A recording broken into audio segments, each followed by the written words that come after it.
Comecei aqui.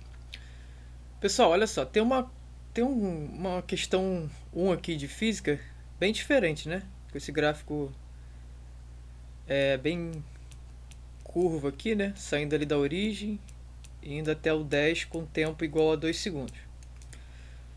Então, olha só. Vamos ver o que fala aqui a questão. O gráfico mostra a velocidade em função do tempo de um atleta de massa 80 kg em uma corrida de 100 metros rasos. Então tem esse atleta aí, né? Ele passou as informações do atleta. Deixa eu só verificar o áudio aqui. Boa noite, rapaziada. Boa noite. Boa noite, Anivaldo. Tá, então olha só. O trabalho resultante realizado sobre o atleta no intervalo de tempo entre 0 e 2 segundos foi de quanto? Olha só, foi realizado um trabalho, tá? Porque ele está pedindo aqui, ó, em relação a essa velocidade que variou. Então, o trabalho resultante realizado sobre o atleta nesse intervalo de 0 a 2 segundos. O que esse trabalho fez, né? Ele foi responsável pelo quê? Nesse corpo aí, nessa massa. O trabalho foi responsável pela variação do quê? Da energia cinética. Se eu estou falando trabalho, trabalho é uma forma de energia. Eu não posso falar o trabalho foi responsável pela velocidade. Não, calma. O trabalho foi responsável por variar aquela energia associada à velocidade. Se eu estou falando de força, eu posso associar à velocidade. Se eu estou falando de trabalho, é uma forma de energia. Tem que ser de energia para energia. Então, qual o trabalho que se associa a uma forma de energia que está com velocidade, né? Essa energia com velocidade cinética. Cinético. Então, o trabalho aqui, ó, que ele pede dessa FR, ele é responsável pela variação da energia cinética. Então, eu vou direto aqui, ó. Vou abrir só essa energia cinética. Vai dar energia cinética. O que é variação? Final menos inicial, né? Como eu estou falando aqui de energia cinética, é energia cinética final menos a energia cinética inicial. Então, o trabalho dessa F é... Qual é a energia cinética final? Qual é a fórmula da energia aqui para ajudar aqui, ó? É massa, velocidade ao quadrado sobre 2. Se eu estou falando aqui de energia cinética final, eu tenho que utilizar a velocidade final quando o tempo é igual a 2. Qual é a velocidade ali quando o tempo é igual a 2? Porque ele quer de 0 até 2. Quando o tempo é igual a 2, a velocidade é final, a 10. Então utiliza a velocidade como 10. A massa, ele deu 80. Então vou utilizar isso aqui, ó. Deixa eu abrir primeiro aqui, ó. Massa, velocidade final ao quadrado sobre 2, menos a energia cinética inicial, massa, velocidade inicial ao quadrado sobre 2. Você pode fazer uma coisa aqui para facilitar as contas. Deixa eu só... Repara isso aqui, ó. Deixa eu grifar aqui de vermelho. Olha o que está aqui e olha o que está aqui. O m sobre 2, ele está aparecendo tanto multiplicando v final ao quadrado como v inicial ao quadrado. Se ele tem em ambos os termos, o que eu posso fazer? Evidência. Isso, colocar em evidência. Então eu coloco m sobre 2 em evidência e faço só o v final ao quadrado menos o v inicial ao quadrado. E aqui vai... Quem é massa? 80. Se eu pegar 80 e dividir por 2, dá quanto? 40. Velocidade final ela é quando o tempo é igual a 2, ó, 10. Se eu pegar o quadrado, vai dar quanto? 100. Mas por que você colocou, né? Vamos lá. Menos a velocidade inicial ao quadrado. Inicial tá batendo aqui, ó. É onde bate o gráfico ali, toca. Na origem. Se eu pegar 0 e levar ao quadrado, é 0. Então vai ficar 0 aqui. Só que menos 0, né? Não altera. Então isso aqui é 4.000. 4.000 joules, né? Trabalho é uma forma de energia. Qual é a unidade de energia? Joules. Beleza? Aqui, ó. Letra E. Então, caso a questão peça, né, o trabalho e ele deu velocidade, você lembra. Ah, ele quer aquele trabalho responsável por variar a energia cinética. Aí você usa esse teorema aí. Tá aqui, ó. Deixa eu colocar um aqui no retângulo. Tá? Então vamos lá.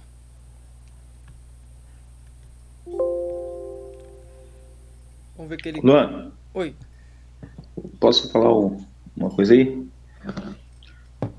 Claro. Eu fiz dessa maneira também, mas o que acontece? Eu fiquei um pouco inseguro quando ele falou 100 metros rasos. Aí eu fiz de duas formas. Aí bateu também. O que eu fiz? Eu Uhum. tentei achar por torre série o quanto que ele ia andar em 2 segundos com essa velocidade aí, final dele, do início até Isso. o final, certo? Aí Isso. achei, aí fiz por esse caminho de torre série, deu um trabalho, teve que achar aceleração, enfim. Aí deu certo também. Aí eu Uhum. botei aquela força, né? Igual massa de aceleração e a distância do que ele andou com o skate. Aí bateu certinho também. Só pelo ele botou 100 metros atrás ali, ou seja, o caminho ficou aquele ali meio solto, aí eu não entendi direito. Isso. Mas eu fiz, só que eu fiz das duas maneiras, só para ter segurança mesmo. Beleza, perfeito. Então, como é que eu tive segurança para fazer ali, né? Pelo fato de ele travar no tempo. Ele só quer de 0 até 2. E como ele deu a velocidade de 0 até 2 e deu a massa, não tem como dar errado. Ele fechou ali a questão em 0 e 2, né? Entendi, entendi. E de 0 a 2 já tinha velocidade inicial, quando o tempo era 0, e final, quando o tempo era 2. Então, tá fechado ali a questão. Pode jogar sem medo. Mas Beleza. é uma boa fazer isso, né? Normalmente numa questão discursiva é uma forma de você tirar, vamos dizer assim, a prova real, né? Pra ver se acertou mesmo. Mas pode vir sem medo, quando ele fechar no tempo assim, você não tem como dar errado não. Beleza, valeu. Ó, vamos aqui, ó. O trabalho é realizado por uma. Isso aqui olha só, é bacana ler esses textos, ó. Isso aqui é definição, ó. Por que quando nós usamos. Lembra a questão de ontem? Quando eu falei que a força tem que ser na direção do deslocamento, né? Ela não pode ser inclinada. Aqui, ó. Olha quando ele vai falar, ó. O trabalho realizado por uma força constante. Então eu vou grifar, ó. Luan, se fosse uma força variável, você não poderia usar a fórmula. Olha aqui, ó. Força constante que atua em um corpo na direção do seu movimento é calculado pelo produto entre a força. Ó, ele está falando isso aqui, ó. Ele está explicando a fórmula. Trabalho é o produto, ó, o produto é multiplicação entre a força e o deslocamento realizado pelo corpo sob a ação dessa força, tá? Se a força está a favor do seu movimento, deixa eu só aceitar aqui rapidinho, pessoal. Se a força está a favor do seu movimento, dizemos que o seu trabalho é motor. Se a força está em sentido contrário, por exemplo, o atrito, dizemos que seu trabalho é resistente, tá? Então, olha só, você só usa isso aqui, FD, e é só FD quando a força está a favor. Porque você tem que sempre ser criterioso e jogar o cosseno. Luan, esse cosseno aí é o que? É entre a força e o deslocamento. Se eu tenho um caixote, aplico uma força aqui. E o deslocamento ele é para a direita. Então vamos lá analisar o ângulo entre a força e esse deslocamento aqui que também está indo para a direita. A força está aqui, é um vetor. O deslocamento também está para a direita, na mesma direção, ou seja, horizontal. Está um vetor por cima. Qual é o ângulo entre eles? Zero. Zero. Aí qual é o cosseno de zero? É 1. Se eu colocar 1 vezes FD, É a mesma coisa que escrever FD. Mas, então, Luan, eu vou escrever FD. Não, você não vai escrever FD. Porque se tiver um atrito, o bloquinho está indo para frente. E tem um atrito, então, com o solo. Atrito é contrário. Cosseno do ângulo. Entre o que? A força. Qual é a força que está atuando ali? Na direção horizontal. Vate. Ela está aqui assim. Para onde está o deslocamento? Contrário. Tá para cá. Esse θ é o ângulo entre a força e o deslocamento. Tem 180 graus aqui. Qual é o cosseno de 180? Menos um. Menos 1. E aí você tem que ser criterioso e sempre colocar o cosseno. Tá vendo? Então menos 1 é uma coisa.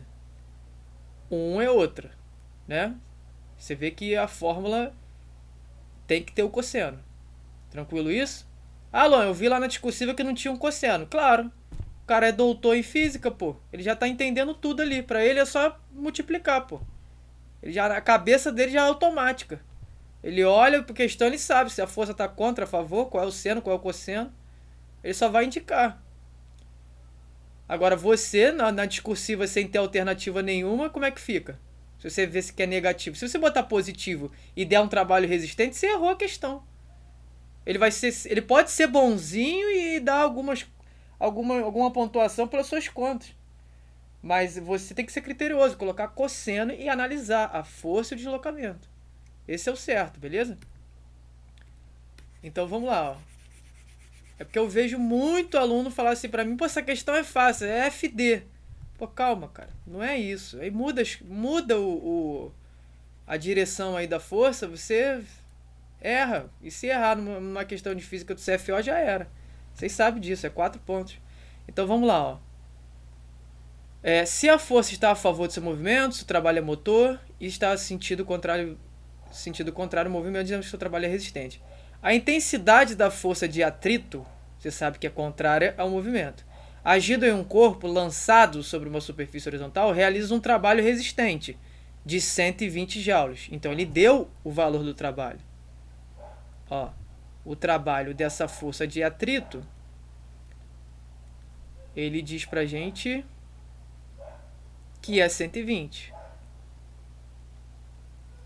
Luan, coloca o sinal ou não coloco? Coloca. Porque olha aqui, ó. Resistente. Então, ó. Se fosse positivo, era motor. E aí nem precisaria colocar, né? Mas é resistente. Então eu venho aqui e coloco um menos, tá? Beleza.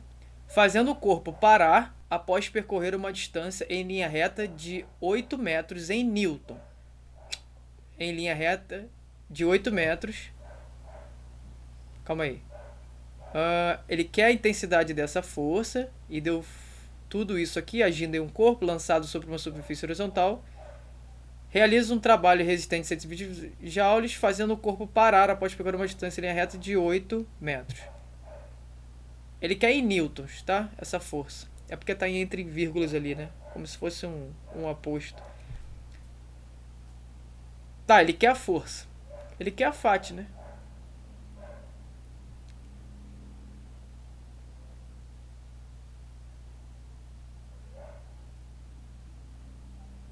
Tá, ele quer essa FAT aqui. Aí você vai vir aqui, ó. Trabalho é igual a F D cosseno θ. O trabalho aqui, ó, resistente, menos 120. O menos é porque é resistente, né, Lô? Isso. A força, que é a FAT, tá? Não coloca o sinal. Quem vai determinar o sinal é o cosseno.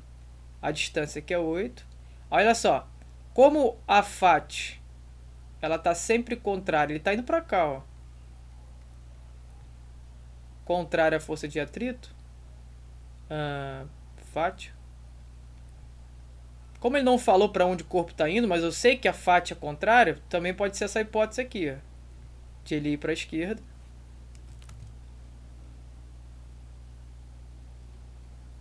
E a FAT está para cá.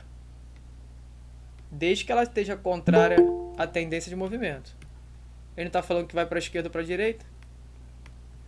Certo? Mas se ele fala que é resistente. Então, ó, e fala que é a FAT. FAT está contrário. Então pode acontecer de ele para a esquerda e a FAT está para a direita. Ou pode acontecer de ele para a direita e a FAT está para a esquerda, certo? Já que ele não fala, só coloquei essas possibilidades para vocês pensarem sobre isso. Tá, e quando acontece isso, a FAT é contrária, o cosseno é o quê? De 180, né? Então aqui é menos 1 por causa do ângulo.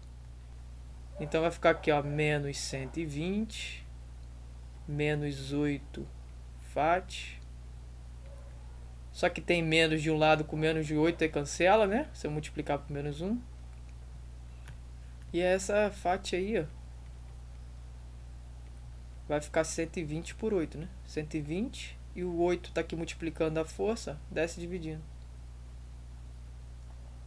Ó, 120, ele é o 40 vezes 3.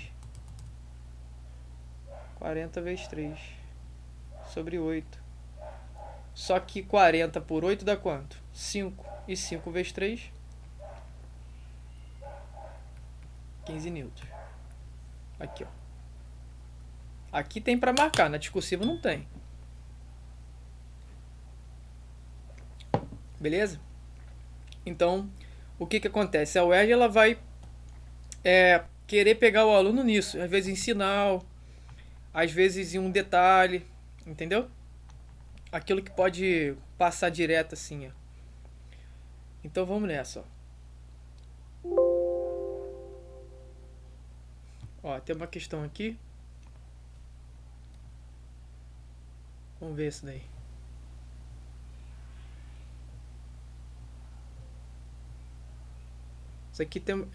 Esse aqui é um gráfico de uma função chamada função cosseno. Não sei se vocês já viram.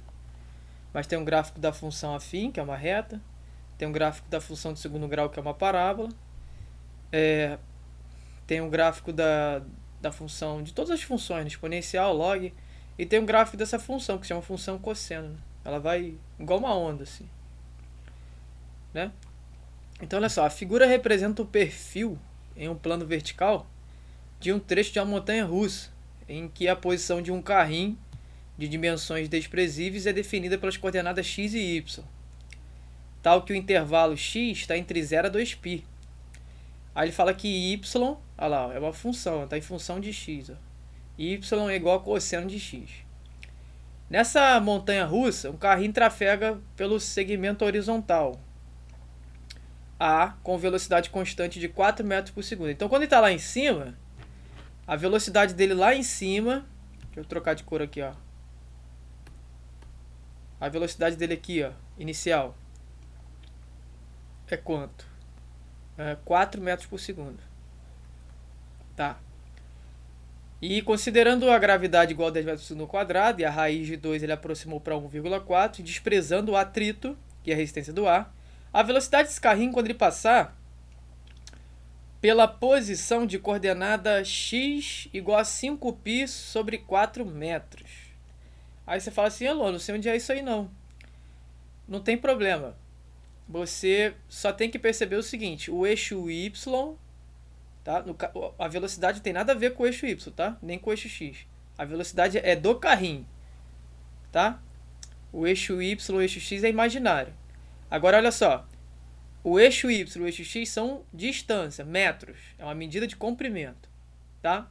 E como é que você vai achar o valor, né, da altura do carrinho quando o x é igual a 5π sobre 4?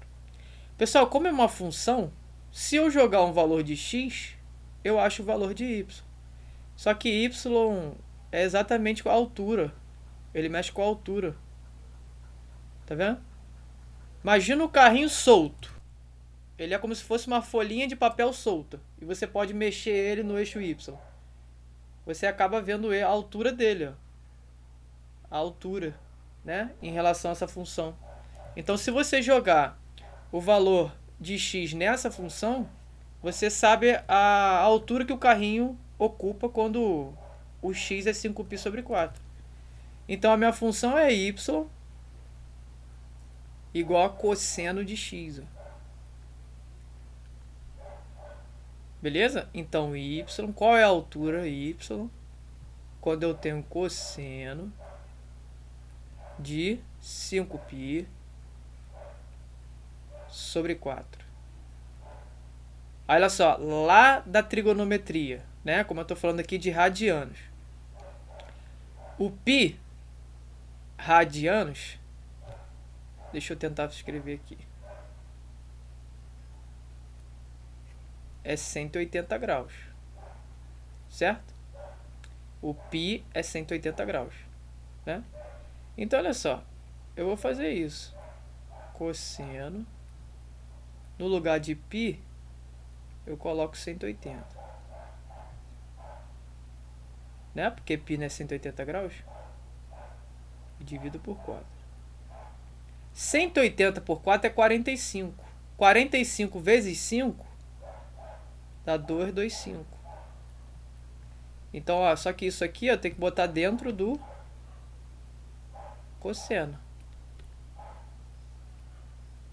Só coloquei ele fora para a conta não ficar feia aqui, ó. Tá? Então, eu quero dizer para você o seguinte, que 5π sobre 4 é 225 graus. Tá, e o que tem a ver isso, Luan? Ué, agora você tem que saber qual é o cosseno de 225. Ó, a gente pode saber qualquer cosseno, qualquer valor. É só saber mexer no ciclo trigonométrico. Ó, vou colocar aqui, ó. Cadê meu... Vou desenhar aqui um ciclo trigonométrico. Tá aqui, ó. Fica tranquilo que não é bichão de 7 cabeças, não. Ó. Porque, olha só, o cosseno de 60 graus, né, 1 sobre 2. O cosseno de 30 graus, né, raiz de 3 sobre 2, vai me dar um comprimento, né, uma medida de comprimento. E qual é o cosseno de 225? Ó, vamos fazer aqui, ó. Deixa eu só tirar isso aqui, pessoal, porque o espaço é pouco. Vou pegar bem aqui assim, ó. Vou puxar pra cá. Isso. Olha aqui, ó, no ciclo. Aqui é quanto? 0 graus. Se eu der uma volta completa é 360. Por isso que aqui é côngruo a 360. Aqui é 90. Aqui é 180. E aqui é 270. Vamos lá, só olhando para o número. 225. Ele é um pouquinho mais do que 180, né? Ele é um pouquinho a mais. Ele é 180 mais 45. Ele pega aqui mais ou menos.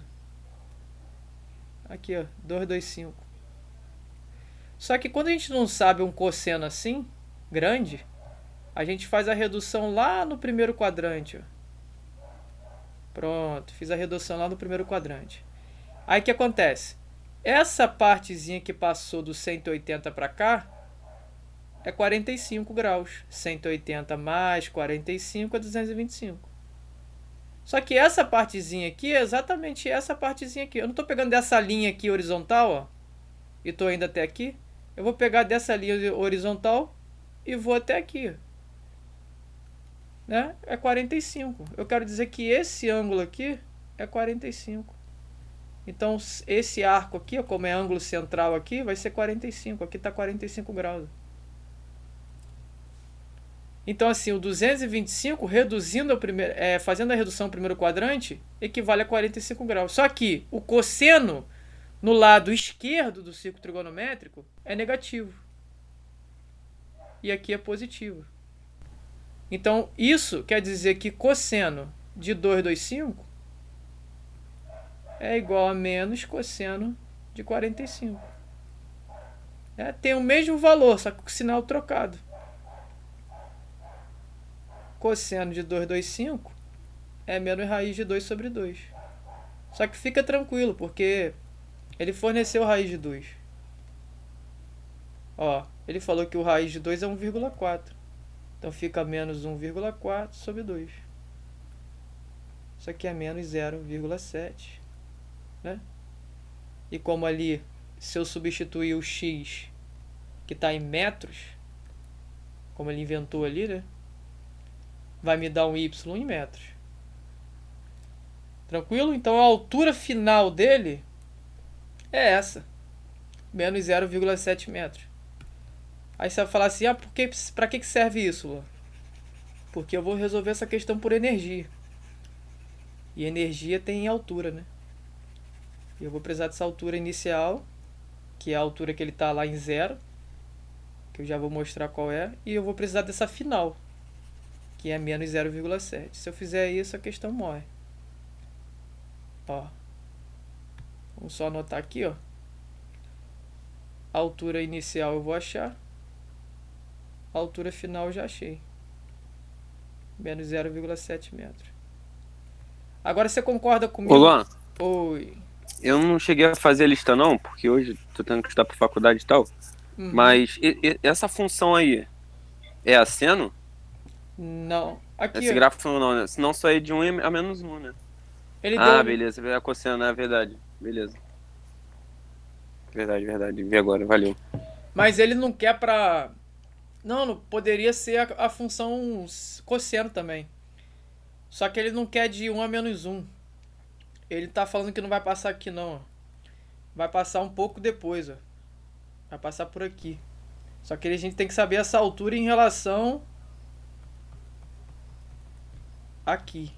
Porque ele sai daqui e qual é essa altura em relação aqui, assim. Qual é essa altura em relação àquilo lá, ó. A altura inicial é quando o x é 0. A altura final quando o x é 5π sobre 4. Aí vai dar uma altura aqui. Ah, saquei. Valeu. Luan, Oi. se você achar o menos 1 aqui embaixo, depois tirar a diferença desse menos 0,7, também não daria a mesma coisa? Só para ficar com a altura final, onde ele quer o ponto? Para achar a velocidade? Se eu pegar o 1 e fizer o quê? Não, se eu achar o. Vamos supor, se eu substituir o π lá no y igual a cosseno de x para a parte baixa, para a parte negativa. Dá menos Se eu 1. achar. Dá menos 1. Então, se eu botar a altura que você achou menos 0,7 e fizer a diferença só para poder achar essa alturinha aqui, também já não. É porque, olha só, a gente não sabe onde ele vai parar. Entendeu? Eu fui descobrir. Eu não sei onde ele tá ainda. Ah, sim. Entendeu? Ah, porque na maioria aqui meio que deu certo. Aí eu vou ver a altura inicial aqui ainda, ó. E essa altura inicial onde ele tá. Onde ele vai parar é isso aqui, ó. É jogando o 5π sobre 4. E aí acha a altura inicial, ó. Quando eu jogo o x igual a 0, aí vai lá no eixo y e rebate. É onde ele tá, no início. Então y é igual a cosseno de 0. É, só sinalizando aí. É porque, Luan, nesse ponto aí, onde ele vai no π, do 0 ao π aí, eu botei um ponto B, como se fosse uma passagem dele com alta velocidade, entendeu? Você botou Aí no aqui? último.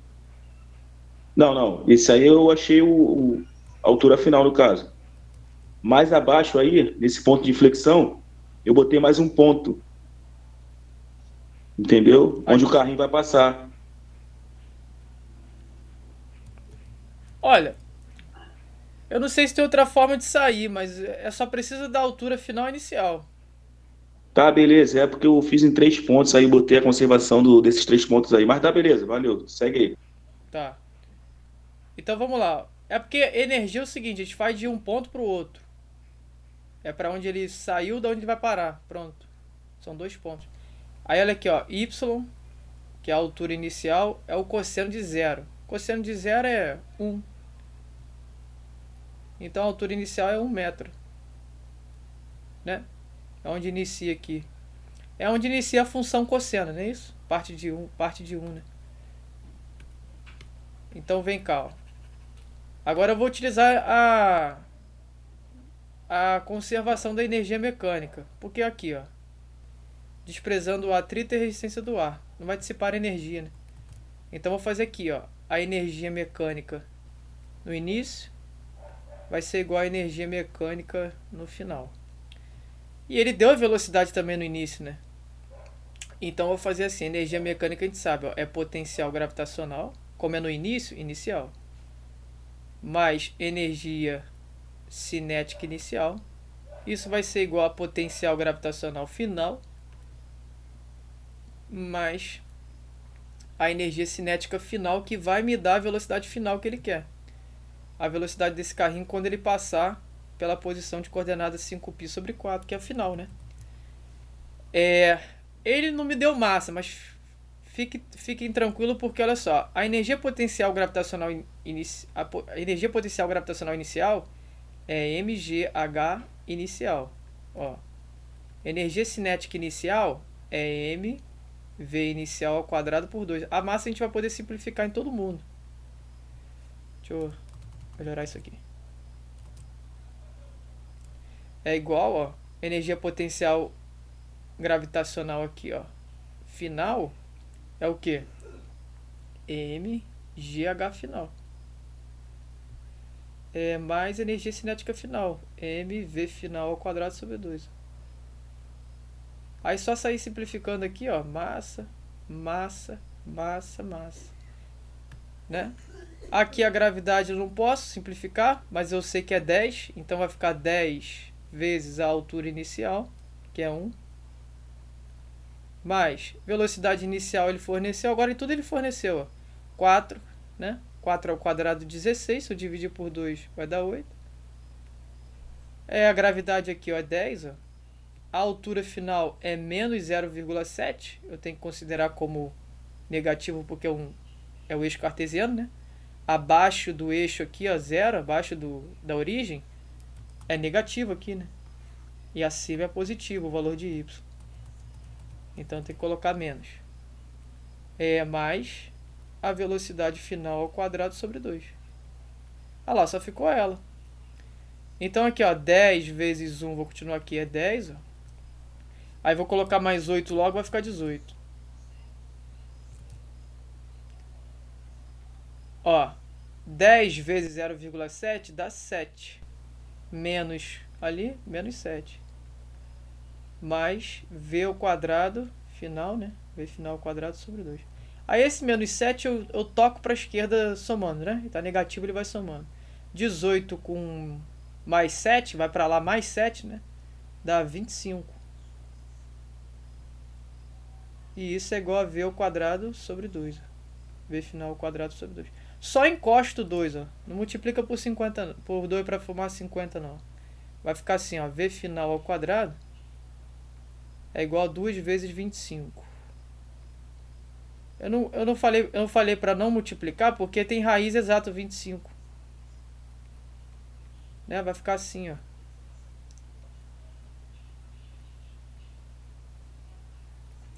E aí você sabe quem é a raiz de 25. Que é 5. Aí fica assim, ó. V final. A velocidade quando passa por esse ponto aqui. Fica a raiz de 25, que é 5. Sai? Então sai da raiz, né? Vezes raiz de 2. Só que isso aqui, ó, cuidado. Que ele deu isso. Quando ele dá aproximado, você tem que usar a aproximação. Então a V final é 5 vezes a raiz de 2. Só que a raiz de 2 é 1,4. Aí você tem que fazer essa conta aí, ó. Se fosse 2, daria 10. Dá um pouquinho menor do que... Menor um pouco que 10.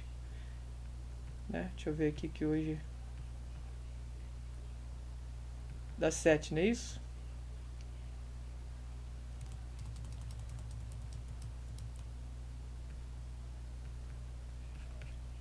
Deixa eu ver se tem essa resposta aqui.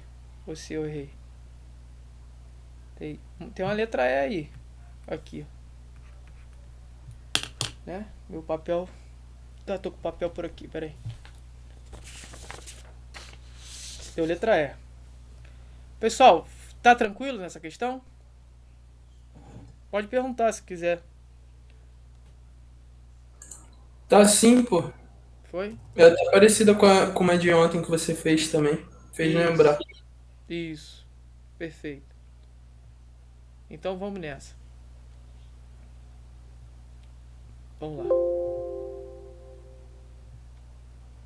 Vamos fazer essa questão aqui, ó. Essa questão caiu na prova da SpaceX. O motor tem uma potência total. Um motor tem uma potência total igual a 1500 watts. Então eu vou anotar aqui.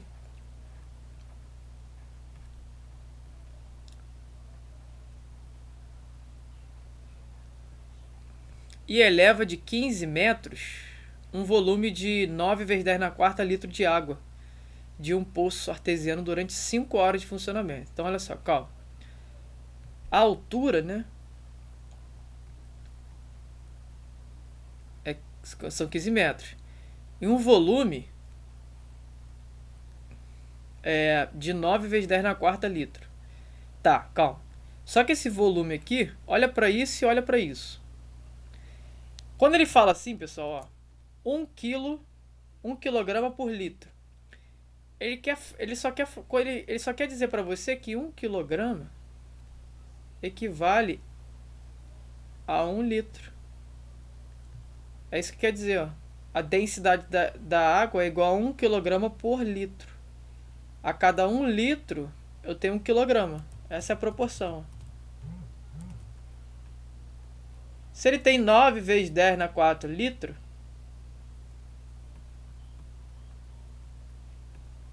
é quanto? Só fazer essa regra de 3, né? Vai dar 9 vezes 10 na quarta litro. Ou seja, quando for de 1 para 1, é só trocar o litro por quilo. Tá? Aqui é quilo. É quilo embaixo de quilo, litro embaixo de litro. Beleza? Quando for de 1 para 1 assim, você não precisa nem perder muito tempo. É só botar só olhar ali e falar assim, é litro, 1 para 1. Então aqui ele já me deu a massa. Deixa eu apagar aqui, ó. E na verdade ele me deu a massa, né? Ele queria que eu fizesse a regra de 3.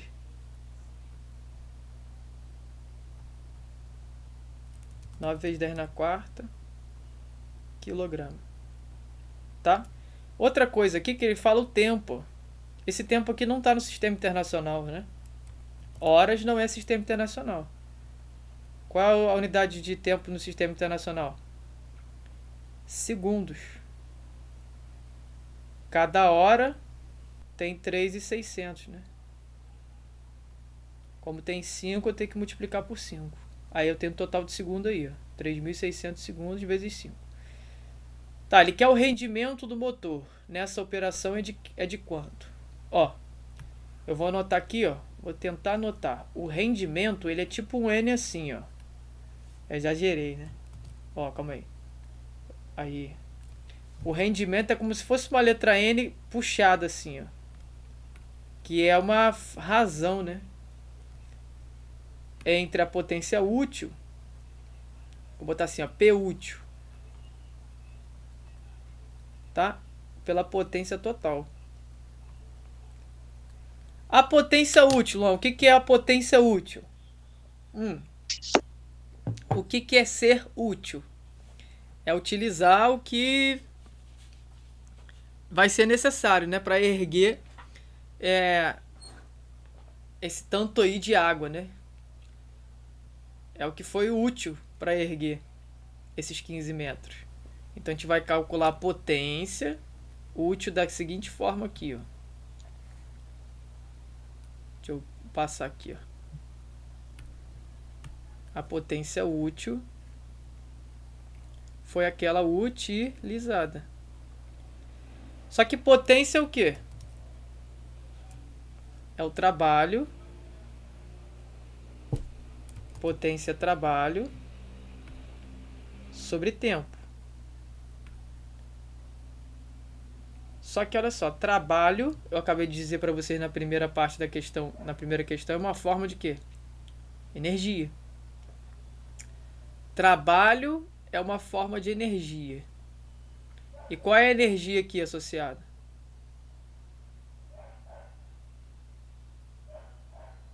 A energia, né? Associada aqui. Como é que a gente vai calcular esse trabalho aqui? Energia potencial MG gravitacional. Isso. Mas antes de colocar ela, vamos lá naquela definição. Perfeito, Fábio. Mas antes disso, né? Antes de ir direto, vamos lá.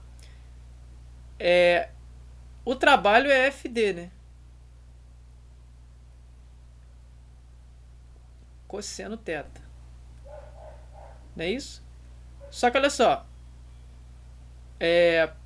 O cosseno é entre a força e o deslocamento. Pô, tá puxando para cima a força da tração, né? E também tá indo para cima. Então cosseno de zero. Cosseno de zero é 1. Então fica FD. Sobre tempo. Não seria isso? Agora olha só, calma. Que força é essa? Vamos aqui fazer essa imagem aqui, só para... Seria peso? Isso. Por isso que fica o trabalho da força. Ó, vamos motor aqui, ó. Tem aqui um motorzinho, né? Ele vai puxar. Esse é o que? Um balde d'água? Eu vou botar um balde d'água aqui, ó. Vai puxar esse balde d'água. Então aqui tem essa força. E aqui tem um peso, né? Todo o corpo tem massa, aqui tem peso. Só que olha só, como tá aqui, ó, né, puxando, tá em equilíbrio, né? Então F é igual a P. Força motor aqui, ó, é igual ao peso, tá puxando o peso, né? Então F é igual a mg, ó. Então aquele F lá eu troco por mg. E a distância é a altura, h, mgh. E aqui associado ao tempo. Beleza? Tá. Então deixa eu tirar isso aqui tudo. E agora eu só vou atender aqui. Um minuto. Agora essa potência útil aí. Ó, a massa, né? A massa 9 vezes 10 na quarta. Quilograma, sistema internacional, tá perfeito. A gravidade é 10. A altura em que foi puxado isso aí, 15 metros. Só que olha só, eu nunca posso colocar o intervalo de tempo em hora nesse caso aí, né? Já que tá tudo no sistema internacional, a potência em watts, a altura em metros, a massa em quilogramas, o tempo, óbvio, tem que acompanhar. O sistema internacional, ó, 3.600, né? Esse 15 aqui vai embora com esse aqui, vai ficar 3 aqui.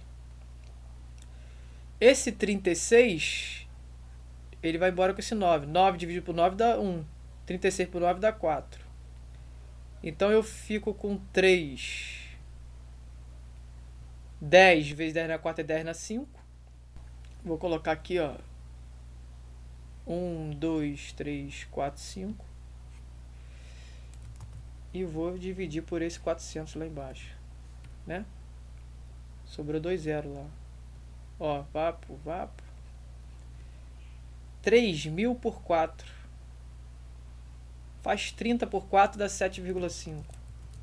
Sobrou 2 zeros, né? 30 por 4, 7,5. Com 2 zeros, 750 watts. Então eu tenho minha potência útil calculada já, ó. Deu 750. Como ele quer o rendimento, o rendimento do motor. O rendimento tá aqui, pessoal, tá? Ó. É potência útil pela potência total. E ele forneceu a potência total. Eu anotei aqui. Aí eu vou fazer só aquela fração ali para terminar. Ó. Qual é a potência útil? É 1.500. Opa, calma. 750.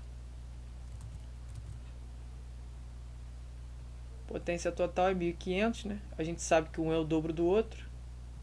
Vai dar 1 sobre 2. Aí ele quer em porcentagem, ó. Tá em porcentagem. Isso aqui é a mesma coisa aqui. 50%, né? Meio. Pra quem não sabe, ó. Vamos lá, pessoal que tá... Como é que eu transformo isso aqui em porcentagem? Porcentagem, o denominador tem que ser 100. Então eu multiplico o 2 por 50.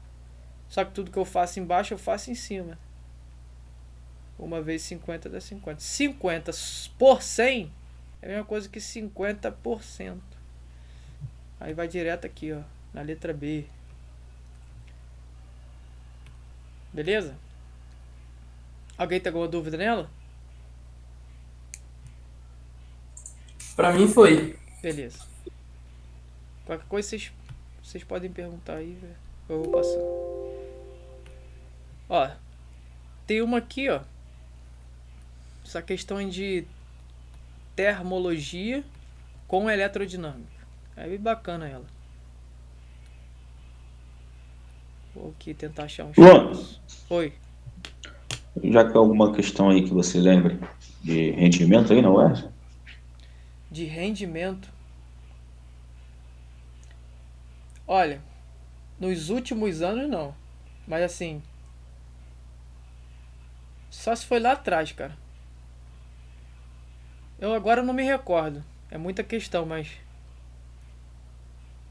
não tem, Também não tô lembrando, beleza. não. não tem aparecido. Já que fala, já vi força média, que é pelo teorema do impulso que sai. Rendimento só se for antiga, bem antiga. Ah, beleza. Só pra sair, E né? também, se cair isso, eles vão dar fórmula, né? Tu vai se ligar que é de rendimento. É, ele vai dar esse N aí, né? É potência Dá, útil pela costuma dar. potência total. É porque o rendimento, né, é uma fração. A fração é sempre a parte pelo todo, basicamente. Então qual é a parte do total? É o que foi útil, né? Aí você potência útil pela potência total. Vamos lá, ó. A questão 5. A figura representa um calorímetro de fluxo, cuja função é medir o calor específico de determinado líquido de densidade 800 kg por metro cúbico. Esse líquido flui pelo aparelho com uma vazão constante de 3 litros por minuto. Aí calma, né? Porque assim, pô, Luan, eu nem estudei o que é vazão. Calma, é só uma fração. É só uma coisa que ele deu para te ajudar. Ele tá falando assim para você, ô candidato, eu tô te dando uma regra de 3, hein? Eu tô te dando 3 litros a cada minuto. Caso eu peça 6, você faz uma regra de 3, beleza? 3 litros a cada 1 minuto. Caso eu peça 6, é só você fazer uma regra de 3 simples. É só isso. Aí você descobre o tempo desses 6 litros. É só isso, tá? Caso vocês não lembrem de fórmula, caso vocês não lembrem do que é um termo, vazão e etc., olha para a matemática. Ele só deu uma regrinha de 3. É litro, volume pelo tempo. Se ele coloca um volume maior, você só faz uma regra de 3. Beleza? Tá. Entra a temperatura de 25 graus e a temperatura inicial. E sai a temperatura de 30. Temperatura final. Depois de ter sido aquecido por um aquecedor de potência constante de 320 watts. Olha só, considere que todo o calor fornecido pelo aquecedor seja absorvido pelo líquido. Tá. Então todo o calor aí que foi cedido foi absorvido para esquentar esse líquido. Beleza. A letra A ela pede assim, ó, calcule a energia térmica em joules dissipada pelo aquecedor necessária para aquecer 6 litros. Pessoal, energia. Lembra que eu falei que potência, ó, é trabalho sobre tempo? A fórmula que ele quer tá aqui. Só que trabalho é uma forma de energia. Aí fica assim, ó, potência, trabalho, que é uma forma de energia, e o tempo. Você pode trocá-lo? Trabalho? Pode. É uma forma de energia. Isola aqui a energia. Você vai ficar com PT aqui, ó. Essa é a forma. Então vamos lá, vamos ver aqui como é que a gente vai achar essa letra A.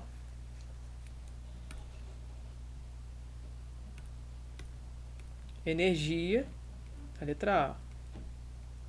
É igual a potência. Cadê a potência? Aqui. Potência constante, ó, 320. Vezes o tempo. Cadê o tempo? Eu quero o tempo em segundos. Aquecer 6 litros. Olha lá a regra de 3, ó. Vamos fazer a regra de 3. Ó, ele falou que tem 3 litros para cada minuto. 3 litros a cada 1 minuto. Então 6 litros são quantos minutos? X. 3 vezes x é igual a 6. X é igual a 2. 2 minutos. Minuto é sistema internacional? Não. 2 minutos é 120 segundos. Então você quer a energia é potência, você já colocou, e o tempo. Aí, acabou. Quanto que dá isso aí? Tem que só fazer essa conta aí. Vai ficar 38.400 joules. É isso? 38.400? Então deixa eu fazer. Acho que é. E Vou confiar, hein? não confia não, ó. Vê aí. Tá rindo? Joules. Vou verificar aqui então para passar certinho. 320 vezes... É isso aí mesmo. 320 vezes 120, ó. 38.400 joules. Beleza. Só que aí ele pergunta na letra B assim. Vamos na letra B aí, ó. Determine o calor específico do líquido em joules, quilograma por grau Celsius. Pessoal, olha só. Calor é uma forma de energia também, né? O que macete. Então, olha só. Q é igual a mc vezes delta teta. M é a massa. C é o calor específico que ele pede. E delta teta é a variação de temperatura. Esse Q aqui é a quantidade de calor, né? Calor sensível. Eu estou usando calor sensível e não latente, por quê? Porque o calor sensível é aquele que faz variar a temperatura, né? Calor sensível faz variar a temperatura. Então eu vou utilizar o calor sensível. Calor latente faz mudar o estado físico, né? É aqueles que estão no patamar do gráfico de uma substância. Então olha só. Esse calor sensível é uma forma de energia, né? Quantidade de calor. E assim, já está aqui a energia, 38.400. Então, na quantidade de calor, eu utilizo essa forma de energia, 38.400. A massa tem que estar no sistema internacional. Ele quer para 6 litros, né? Só que ele falou que tem 800 kg por metro cúbico. Aí vai ter que fazer uma regra em 3 aqui, ó. Vamos pegar aqui rapidinho. Vou pegar de preto aqui, ó. 800 kg para 1 metro cúbico. Só que 1 metro cúbico é a mesma coisa que 1000 litros. Né? Tem que saber essas passagens. Ele quer para 6 litros. Eu quero saber qual é a massa aqui, ó. Porque se eu achar essa massa, eu jogo ela aqui. Então vai ficar assim, M vezes 1000, dá 1000M. Vai dar 6 vezes 800. 6 vezes, né? 6 e 800 não. 1, 2, 1, 2. Então a massa é igual a 6 vezes 8, 48. Sobre 10. Agora só um pouquinho aqui, ó. 800 kg por metro cúbico, certo? 1 metro cúbico dá 1000 litros, certo? Ele quer para 6 litros. Beleza. Tá certo isso aí, né? Ô, não é 1 decímetro cúbico não, que é 1 litro? Não, ele tá dando em metro cúbico. 1 metro cúbico é 1000 litros. É 10 ao cubo litros. 800 kg, então para 1 metro cúbico, então tá para 1000 Tá, litros. beleza. Tá certo. 1 A decímetro cúbico é 1 litro. A massa que eu quero em 6 litros. Isso. Certinho, 6 vezes 8, 48. Cortei aqui. Vambora. Qualquer coisa a gente volta. Acho que é isso aí mesmo, não errei nada. Ó, então isso aqui deu 6 vezes 8, 48. Cortei esse zero aqui. Então a massa 4,8. 4,8. Calor específico que ele pede. Variação de temperatura dá quanto? Ele entra com 25 e sai com 30. Certo isso ou não? Qual é a variação de temperatura aí? 5. 5, né? É só fazer o quê? Essa variação de temperatura. Final menos inicial, certo? Então vamos lá. Ó, pra quem não sabe, eu fiz 30 menos 25. Final menos inicial. Agora eu vou isolar esse cepo, que é o que ele pede. Vai ficar 38.400 dividido por 5 vezes 4,8. Aí esse é o calor específico. Vamos ver se bate aí com as contas. 38.400, né? Dividido por 5 vezes 4,8 dá 24. Então dá 38.400 dividido por 24 dá 1.600. Cara, isso aqui numa discursiva é... Mas ele deu em joule por quilograma, né? Porque normalmente o cara fica doido com isso aqui, ó. O cara tá acostumado a fazer questão de física porque o gabarito é esse, ó. Mas o calor específico é uma medida muito pequena. Se vocês repararem nas questões, é muito pequenininho. Se não der 1.600, o cara fica doido na discursiva, ele vai ficar maluco. Porque deu um número muito grande. Ele fala assim, caraca, eu errei alguma potência, né? Mas nesse caso aqui não tá em gramas, né? Tá em quilograma. Aí vai dar um pouquinho maior aí. Beleza isso? Foi tranquilo nessa? Alguém quer perguntar? Sim, sim. Então vambora.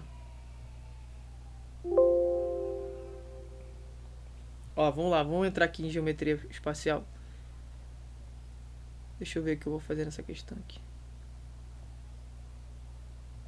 A figura indica em azul um reservatório em forma de prisma, construído a partir de um paralelepípedo reto retangular, também indicado na figura. Pessoal, um prisma é uma figura em que a base, né, você tem que encontrar a base dela. Ela é igual à base oposta. Então, por exemplo, não sei se vocês estão enxergando, né, mas esse prisma ele está aqui, ó. Ele já está em azul, né? Eu ia reforçar, mas ele está todo em azul. É como se fosse uma peça daquele Lego, aqueles brinquedinhos, né? De criança. E você tira ali, ó. Dá um prisma, né? E assim, essa base aqui, tá vendo? Que é um trapézio. Ela é igual àquela base do outro lado lá, ó. Que é um trapézio. Ou seja, o prisma ele tem bases opostas iguais. Bases opostas congruentes. Ó, um cilindro, ele é um tipo de prisma. Essa base aqui é igual a essa base aqui, de cima. Outro, ó. Esse prisma dessa forma aqui, ó, triangular aqui, ó. Olha a base de baixo, olha a base de cima, né? Tá vendo? Se eu deitar ele, como é que ele fica? Então, assim, isso aqui também ó. Na esquerda. Essa base aqui é igual àquela outra lá. Como é que calcula o volume de um prisma? A área da base vezes a altura. É assim que calcula. Então tem que calcular a área desse trapézio aqui, ó. Olha o trapézio aqui, ó. Base maior eu marquei. A base menor tá aqui. E a altura do prisma é daqui pra cá, ó. É os 5. Então tem que achar a área desse trapézio. Como é que eu vou fazer a área desse trapézio? Olha que eu vou fazer isso aqui, ó.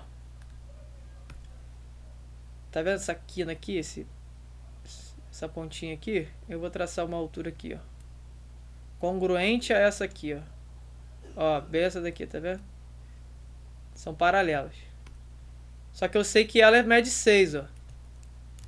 Né? A figura é simétrica, aqui é 6, ó, 6 metros. Então aqui também é 6, ó, 6 metros. Entendeu? Deixa eu só tirar aqui. Aqui é 90, né? Eu quero esse pedaço aqui, ó. Se eu achar ele, já tem esse aqui que é 2, ó. Esse é igual a esse. Então eu quero achar aquele pedacinho lá que é um cateto, né? Eu tenho a altura, isso aqui é 6. Isso aqui é 30. Quem é aqui? Alterno interno. Certo? Então eu vou utilizar quem trabalha com cateto oposto e cateto adjacente. Porque eu quero o adjacente. Tangente. Né? Tangente. Então eu vou fazer aqui, ó.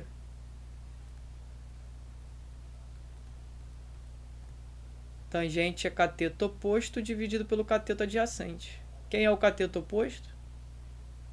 6. Quem é o cateto adjacente? X. Eu quero achar. Só que a tangente, ele até foi bonzinho, forneceu, né? É a raiz de 3 sobre 3, ó. Isso é 6 sobre x. Aí implica aqui, ó. X vezes a raiz de 3. 3 vezes 6, 18. X está multiplicando. O raiz de 3 está multiplicando o x, passa dividindo. Posso ter raiz no denominador? Não. Vou racionalizar. Vai ficar 18 raiz de 3 sobre raiz de 3 vezes a raiz de 3 é o próprio 3. 18 por 3. 6. 6 que multiplica o raiz de 3. Então, nesse pedacinho só aqui, eu tenho 6 raiz de 3. Mais 2 daqui. Então, quanto que mede tudo? A base maior. Dá 6 raiz de 3 mais aquele pedacinho que é 2. Então, tem a base maior, é o trapézio. Tem a base maior, né, Luan? Isso. Você ganhou a base maior. Mede 6 raiz de 3 mais 2. Né? Deixa eu só melhorar esse 3 aqui, porque a galera vai assistir depois aí. Isso só é base maior, né, Luan? Isso. A base menor agora. Olha ela aqui, ó, escondidinho. Base menor é 2.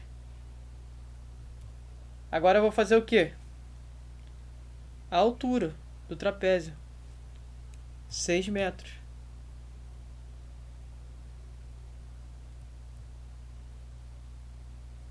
Aí vou fazer a área da base.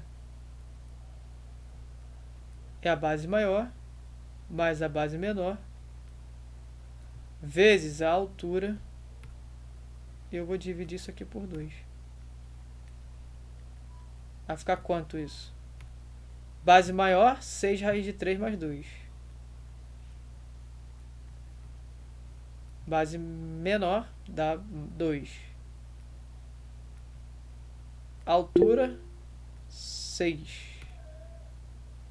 Daqui a pouco eu vejo a mensagem. E divido por 2. Aí eu vou fazer a área da base. 6 raiz de 3 mais 2 dá 6 raiz de 3 mais 4. E vou multiplicar logo por 3, porque 6 por 2 dá 3, né? Então fica 3 que multiplica, né? O 6 fazer distributivo. Dá 18 raiz de 3. Mais 12. Pronto. Achei a área da base. Como é que é o volume de um prisma mesmo? O volume de um prisma? Qualquer prisma. A área da base vezes a altura. Isso. É a área da base vezes a altura. Então o volume do prisma, a área da base eu tenho 18 raiz de 3 mais 12. Agora eu vou multiplicar pela altura do prisma, né, Luan? Isso aqui, ela aqui, ó. Só que ele tá deitado, né, Luan? Isso, ele tá deitado. Aí é conta. Agora é conta. 18 vezes 5 dá quanto? 90, né? 8 vezes 5, 40. Vão 4. 1 vezes 5 dá 5. 4 que foi 9. Então dá 90. Mais 12 vezes 5. Se fosse 10, daria 50, né? Mais esse 2 vezes 10 vai dar mais 10. 50 mais 10, 60. Metro cúbico. Essa é a resposta. Aqui, ó. Vamos ver onde ela tá. 90 com 60 ali, ó. Tá aqui. 90 raiz de 3 mais 60, né? Deixa eu ver aqui no meu 6, letra E. Tranquilo isso? Foi de boa? Vamos lá, hein? Qualquer coisa vocês falem. Tá, essa questão aqui é muito maneira. Vamos ver aqui, ó. Se vocês não entenderem, vocês falam. Olha só, pessoal. A Alice quer construir um paralelepípedo reto retão. Que figura é essa? Não é essa aqui, é uma caixa. Essa caixinha aqui assim. Deixa eu só tirar esse vermelho que fica ruim pra... Ó, essa caixa aí. Né? Aí vai só acabar de desenhar ela aqui assim, ó.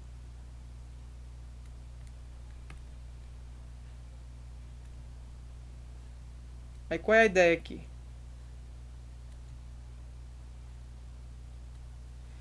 Ó, reto retângulo de medida 60, 24, 18. Então 60, como se estivesse aqui, ó.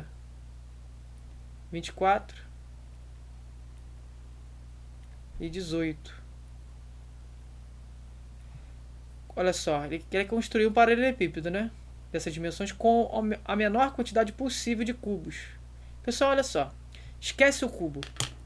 Pensa numa pedrinhas. Eu falo assim pra você, ó. Eu quero que você enche essa caixa com o menor número de pedras. Se você vir com pedrinhas de areia de praia, aquelas pequenininhas, você vai colocar aí milhões de pedrinhas de areia de praia. Vai dar muita, né? A gente perde a conta. Então assim, agora se você vem com aquela pedra, por exemplo, de construção, é um pouco maior, né? Então vai dar muito menos pedra. Agora você vem com aquela pedra agora, vamos dizer assim, de cachoeira, aquelas grandonas. Pô, vai dar pouquinha pedra aí dentro. Né? Mas 6, 7. Se essa caixa for muito grande, tá em centímetros, né? Então vai dar, sei lá, poucas pedras. Então assim, quanto maior a medida do objeto que você colocar ali dentro, menor objetos você coloca. Menos objetos você coloca, né? Quanto maior a medida dele, menos objetos você consegue encaixar ali dentro, por causa do espaço, né?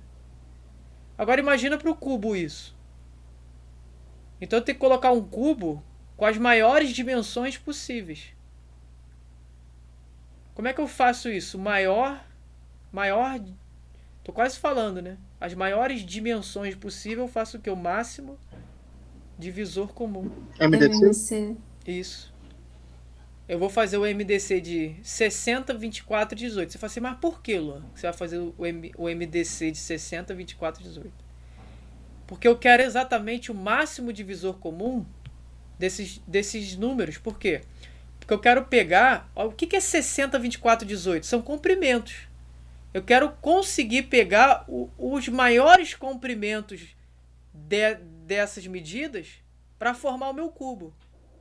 Então, qual é o máximo comum que eu posso pegar? O máximo comum de medidas que eu posso pegar de 60, 24 e 18 para formar o maior cubo.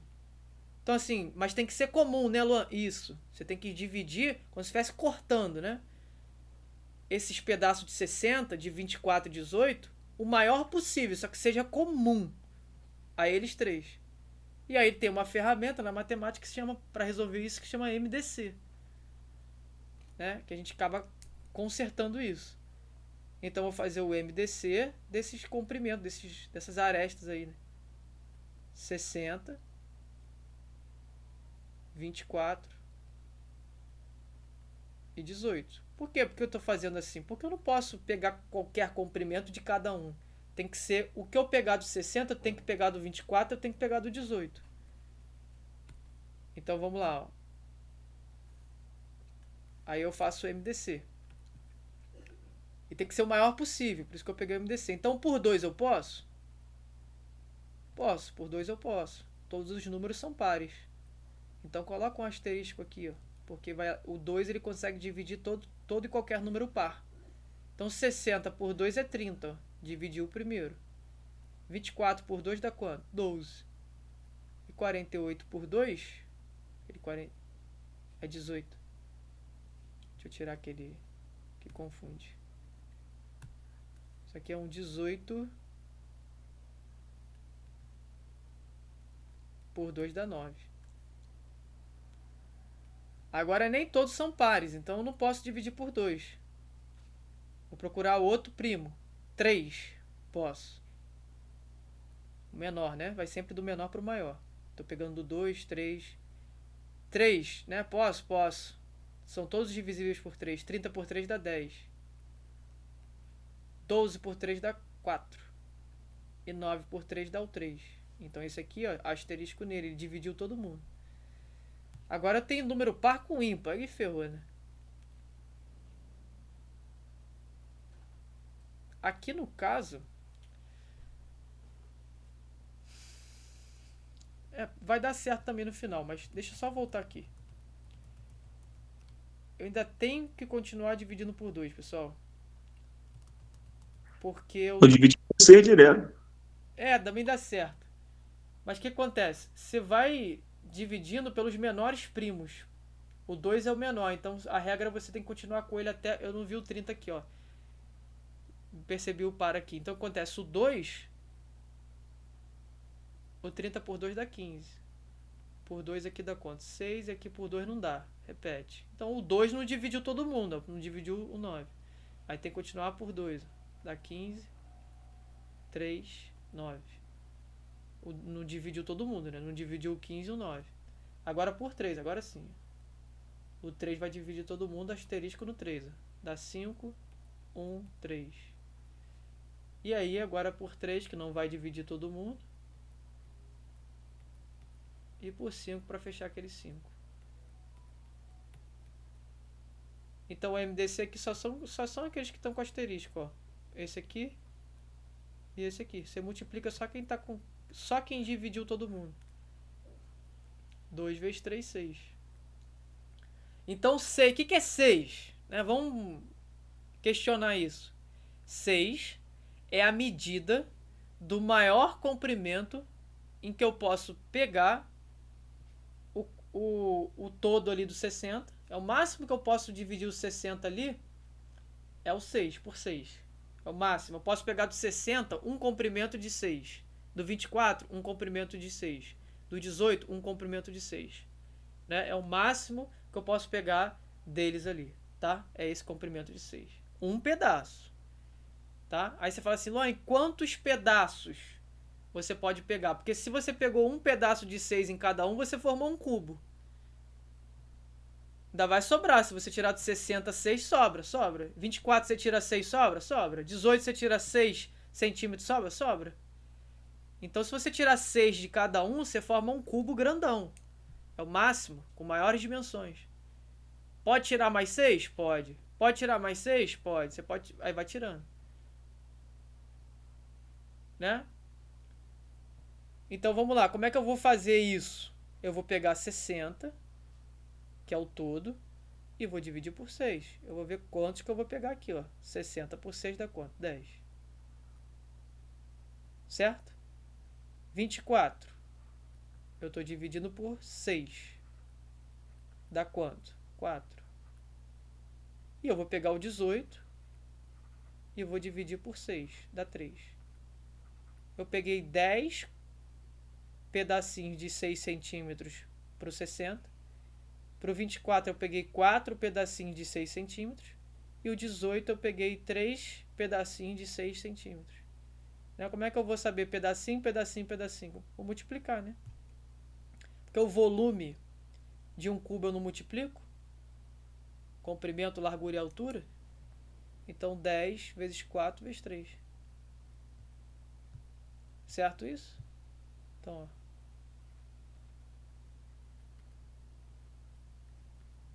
Dá quanto isso aqui? 120. Beleza isso? 10 pedacinhos de comprimento, 10 comprimentos, né? Então você vai ter 10 assim, ó. 1, 2, 3, 4, 5, 6, 7, 8, 9, 10. Para cada um desse aqui você tem quantos? Para largura, né? Você tem 4 largura para formar esse aqui, 4 largura para formar esse, com esse lado aqui, com essa aresta, 4 para essa, 4 para essa, 4 para essa. E para cada uma dessas 4 você tem 3 alturas. Então só tem como fazer uma coisa você saber, multiplicando. Aqui é como se fosse a parte de princípio multiplicativo, né? Então dá você pode formar 120 cubos, né? Beleza? Luan, Oi. no caso, eu fiz de uma maneira diferente. Eu até tirei o MDC, né, das dimensões, só que eu botei o volume do paralelepípedo todo, e quando eu tirei o MDC, saiu 6. Só que esse 6 é a aresta do cubo, Isso. onde vai conter todas. Aí eu multipliquei, né, pelas arestas e dividi pelo volume total. Entendeu, não? E dividir pelo volume total. Você, na verdade, você fez essa conta aí, só que você fez mais de outra forma. É isso. De outra forma. Beleza. Pode ser, tranquilo. Show de bola. Beleza. Ó, a 7 é isso. Essa parte de MDC é bacana pra pegar aí. Tem caído aí. As questões diferenciadas. Ó, essa questão é maneira. Deixa eu tentar aqui desenhar, né? O importante aqui é só mostrar o desenho. O cálculo em si é bem tranquilo. Só fazer o aluno entender que é... Vamos lá. O recipiente tem a forma de uma pirâmide regular. Aí o que você tem que saber dessa pirâmide regular? Tem propriedade, né? Que todas as arestas são... Que todas as arestas são o que da base? Congruente, né? Como mostra a figura. Sabe-se que FE, a distância de F até E, é 80 centímetros. E que a distância do vértice Q, lá embaixo, ao plano, ou seja, se você pegar e virar de cabeça, normal tá de cabeça para baixo, aí se você virar para cá assim, ó, como um cone, igual um cone, ele tá falando que a distância de lá de cima até o chão, ou seja, a altura, é de 30 centímetros. Aqui, ó, deixa eu tirar isso. Ou seja, pegar daqui, deixa eu fazer só uma projeção aqui assim, ó, até aqui. Ele deu com essa altura aqui, 30 centímetros. Beleza, vamos lá. A área de cada face externa. Ele está pedindo a área desse triângulo aí. A área de cada face externa lateral desse recipiente em centímetro quadrado é igual a quanto? Ele quer essa área aqui, ó. Qual é a área desse triângulo? É isso que ele pediu. Bom, olha só. Deixa eu só riscar aqui, eu vou mostrar o que eu vou fazer. Isso aqui é o centro da figura, tá? Toda figura regular, ela pode ser inscrita em uma circunferência. Então aqui vai passar uma circunferência. Ó. Tá? Vai passar uma circunferência aqui em volta. O raio é daqui pra cá. Aí eu vou fazer esse desenho pra não ficar feio. Deixa eu fazer esse... Tá aqui assim.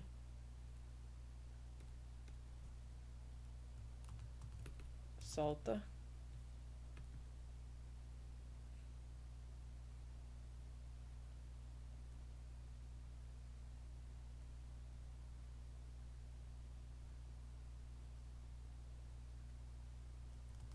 Foi mal, pessoal.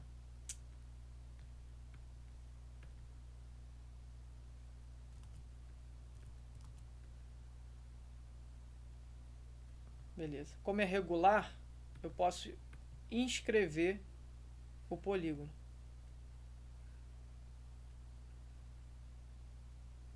Aqui, ó.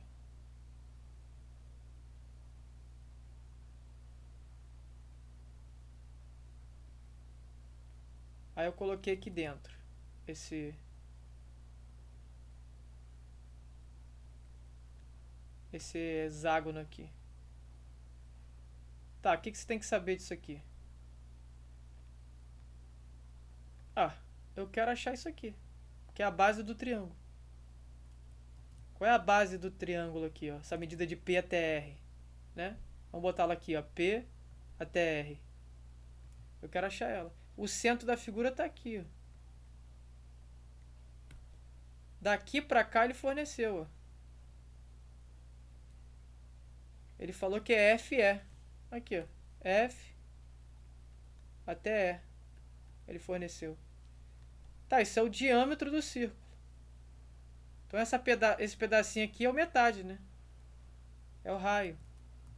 Então esse pedacinho aqui é 40. Só que isso é um hexágono regular, pô. Essa medida aqui é igual a essa medida aqui, que é igual a essa medida aqui, que é igual a essa medida aqui. É um hexágono regular. O desenho tá um pouquinho, né, ruim, mas tem 6 triângulos equiláteros aqui dentro. Tranquilo? Todo hexágono regular tem. Então essa medida aqui é 40. Né? Aqui, se vocês perceberem, é um paralelogramo. Lados opostos aqui, ó, congruente. Aqui é paralelo a esse aqui. Esse aqui é paralelo a esse aqui. Né? É um tipo de paralelogramo. Então aqui é 40. Certo? Aqui é 40. Então a base daqui já chegou na base já. Daqui pra cá, ó, tá de vermelho. 40 centímetros. Agora tem que achar só a apótema lateral. Que é isso aqui, ó. Que é a altura do triângulo. Eu só tenho que achar aquela medida ali. Como é que eu faço pra achar? Agora deixa eu só tirar isso aqui, esse coisa. Tá vendo isso aqui? Ó. Esse é o centro. Seria muito mais se essa figura desse para arrastá-la 3D aqui. Mas olha só o que eu vou fazer. Eu tenho que desenhar um triângulo retângulo da seguinte forma. Esse aqui é um cateto. Não sei se vocês vão conseguir enxergar isso. Esse aqui, ó, é a hipotenusa. E eu vou pegar a altura assim, ó, e vou traçar aqui assim, até lá, ó. Vai dar um triângulo ali dentro. Né?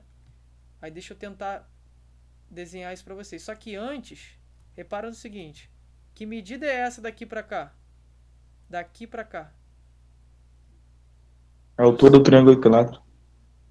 Isso. Já foi direto. Cláudio tá afiado, Cláudio. Ó. Daqui pra cá, ó, é a altura do triângulo equilátero. Que é o apótema dessa figura, né? Eu pego do centro e elevo aqui até a base. Só que como essa figura aqui é um hexágono regular, todos esses triângulos são equiláteros. E isso aqui é a altura do triângulo equilátero. Como o lado é 40, 40 e aqui é 40, a altura de um triângulo equilátero é L, raiz de 3 por 2.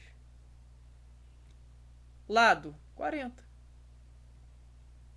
Raiz de 3 por 2. 40 por 2 dá 20 centímetros. Então esse segmento que eu pego daqui até aqui tem quanto? Opa, 20 raiz de 3. Aí a altura eu vou pegar dessa base aqui, vou levar até o Q por dentro. Imagina uma linha por dentro. Até lá. É mais ou menos isso aqui, ó. Eu pego essa linha aqui e levo até lá fora, mais ou menos assim, ó. Na base Q. Aqui, desenhar aqui em 3D é fogo. E puxo com a altura do triângulo. Vai estar um triângulo aqui por dentro. Tá? Aí deixa eu tentar desenhar isso para você enxergar. Aí vai fazer um Pitágoras. Fez um Pitágoras, vai achar a altura do triângulo. Base vezes a altura dividido por 2. Pronto. Olha só.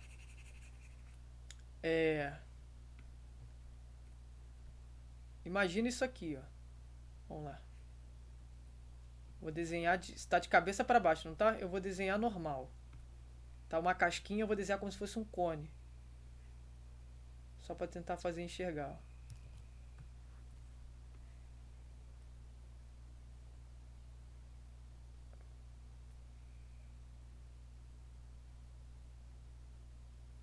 Aqui assim.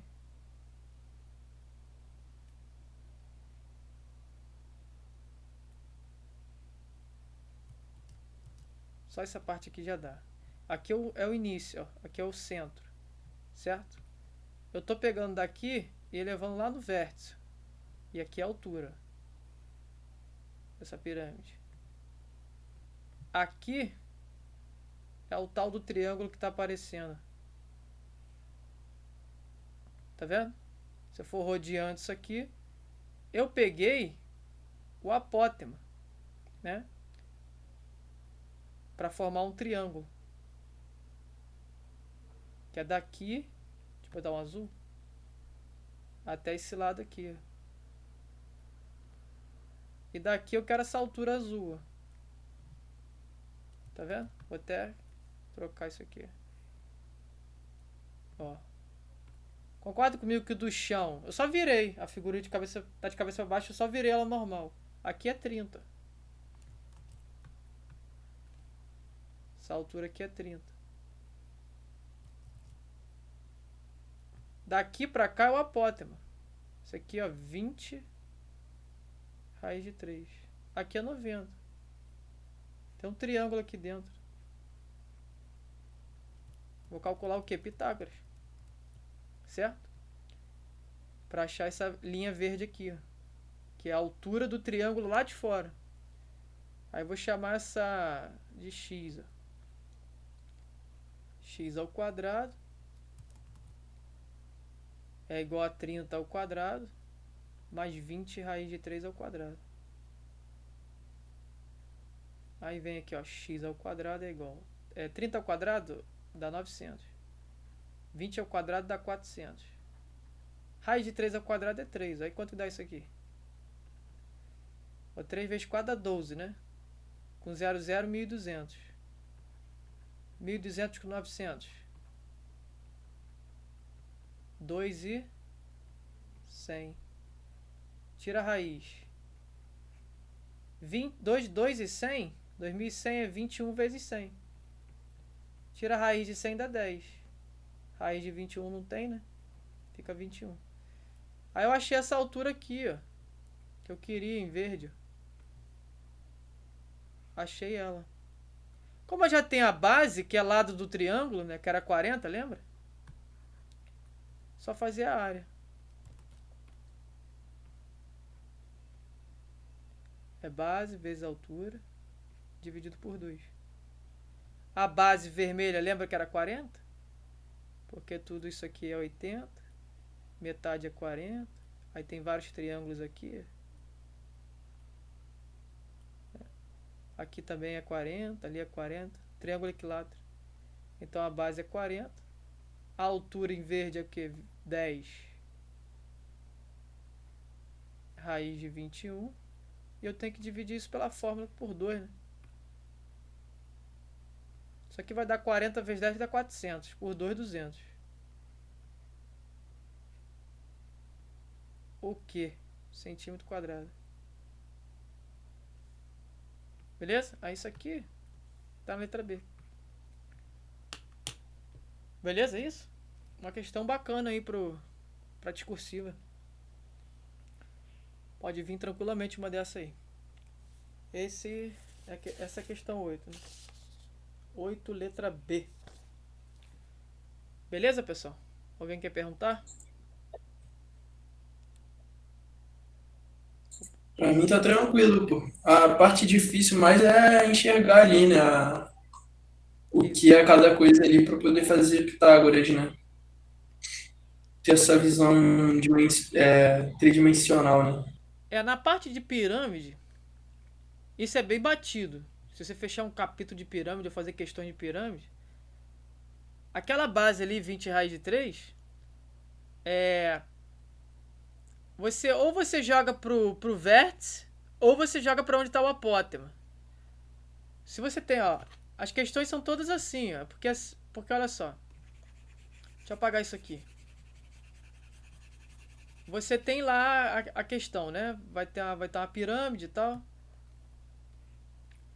Aí eu vou botar uma base aqui também hexagonal. Mais ou menos assim. Aí tá aqui essa base. Aí o que acontece? Vou desenhar uma pirâmide aqui, ó. A altura vai morrer em Pitágoras também. Ó, lá atrás assim. Aí acontece, ele vai dar altura ou ele vai dar algum segmento. Você vai ter sempre que... A maioria das questões é traçar e você vai encontrar, pô, eu jogo aqui, eu tenho propriedade para jogar ali, eu tenho propriedade para jogar aqui. Para onde que eu jogo para tentar me facilitar com o Pitágoras? Será que dá por aqui? Então assim, esse Pitágoras é muito batido, né? Essa parte de você, ou você joga para a ponta do vértice, ou você joga para ali onde é o apótema, entendeu? Então, as questões já começam a se repetir, né? Assim, eu já fiz desse tipo de questões aí, eu já fiz um monte. Então, desconfie disso, né? Sempre Pitágoras ali dentro, né? Vai ter várias questões assim. Tranquilo? Então deixa eu passar aqui. Tranquilo. Ó, aqui começou química, né? Vamos ver aqui o que ele pede. Atualmente, a tabela periódica apresenta de 118 elementos distribuídos ordenadamente em 18 grupos ou famílias. Os grupos, né, são as linhas verticais. Não, desculpa. Grupos ou famílias são as linhas verticais. E os períodos são as camadas, né? Lembra da camada do átomo de Bohr? Primeiro período, segundo período. Aí vai embora. Os elementos pertencentes ao grupo 15, ele apresenta o quê? Todos os elementos do grupo 15, eles têm uma característica em comum. Qual é essa característica? Ele apresenta quantos elétrons aí na última camada? 5. Isso, perfeito. 5 elétrons na camada de valência, né? Então o 15, que é a família antiga 5A, é a família do nitrogênio, né? O nitrogênio tem 5 elétrons, ele tem 5 elétrons na camada de valência. A ideia do nitrogênio, quando a gente for ver ligações químicas, ele tem 5 na camada de valência, né? A ideia do nitrogênio, como ele é um ametal, ele quer ganhar. A ideia dele é ganhar 3 elétrons. Aí ele fica com 8. Ele fica com 8 elétrons, igual pela regra do octeto. Ele quer se tornar um gás nobre, né? O sonho de todo elemento da tabela periódica é se tornar um gás nobre. Então, aquele 15 ali tem 5 elétrons na camada de valência. O sonho dele é ganhar 3 para ficar com 8. Tá? Então, por exemplo, a família 2A, quantos elétrons tem na camada de valência? Família 2A, 2 elétrons. Família 1A, 1 elétron. Então, o número da família, se for do grupo A, é o número de elétrons na camada de valência. Família 13, né? 3 elétrons.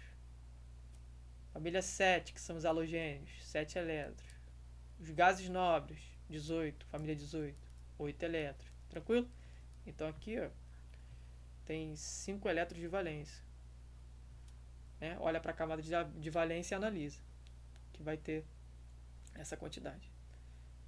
E aí o resto está tudo errado, né? Tem 15 camadas, não existe. Vai até 7, ó. Ele fala que... Vamos ver, ó, as besteiras. Ele fala. B. 5 camadas eletrônicas. 5 camadas eletrônicas? Não. Não tem nada a ver, né? Isso aí tá falando do período. O mesmo número atômico? Não. Tem número atômico diferente. Mudou o elemento químico, mudou a identidade dele. Então muda o número atômico. O mesmo número de massa, aí piorou, né? A tabela periódica é em ordem crescente de massa. Quanto mais vai descendo, maior a massa, né? Então, beleza. Tá? A letra C é correta. Vamos passar aqui, ó. Ó, essa aqui é bacana. Não sei se essa aqui é da UERJ. Provavelmente deve ser, ó. Se não for, tá idêntica as questões, ó. Vamos lá. Espécies isoeletrônicas são aquelas que apresentam o mesmo número de elétrons. Dados os íons isoeletrônicos, né? O enxofre na 2-. Teve uma pessoa que me perguntou como é que era o nome. Por exemplo, isso aqui é um cátion bivalente. Aí teve uma pessoa que me falou como é que é o nome desse aqui. Acho que foi o Cláudio, né? Eu mesmo. Então acontece, ele é um ânion bivalente. Esse é o nome. Ah, sim. Eu descobri. Porra, é simples, né? Mas é bom perguntar porque aprende muito dessa forma. Então esse aqui é um cátion bivalente. Aí se for um S na 3-, ó, é um ânion trivalente. É porque o ânion já dá a ideia de negativo. E tri é tri sempre, né? Não tem essa. Então esse aqui é o ânion bivalente, né? Esse aqui é o ânion monovalente. Tranquilo? Tá. Dados esses são isóis eletrônicos, né? O enxofre na -2, o cloro na -1, o potássio na +1, né? E o cálcio 2+. E o que possui maior raio iônico. Pessoal, olha só. O que é essa ideia aí de raio iônico, né? Olha para essa camada aqui de boro. Tá vendo aqui? Como é que o raio vai ser maior? Quando essas camadas estão mais espaçadas, né? Não é isso? Quanto mais camadas eu espaçar aqui, não vai ser maior o raio? Coloca mais uma. Essa terceira aí tem... Ó, essa outra tem maior raio. Então, conforme as camadas elas forem se expandindo, por algum motivo, maior é o raio. Ele quer isso. Maior raio iônico. Aí você fala assim, Talão, e por que não é atômico? Porque se você perceber, são íons, né? Não são átomos. Eles perderam e ganharam elétrons. Lembra? Quando não é átomo, quando perde ou ganha elétron é o quê? É o íon. Então vamos lá. Olha aí, vamos raciocinar aqui. O enxofre, ele ganhou 2 elétrons. Pô, então eu tenho um enxofre com bastante elétrons. Eu tenho um enxofre com mais 2 elétrons. E quanto mais elétrons eu tiver no elemento, quanto mais elétrons ele ganhar,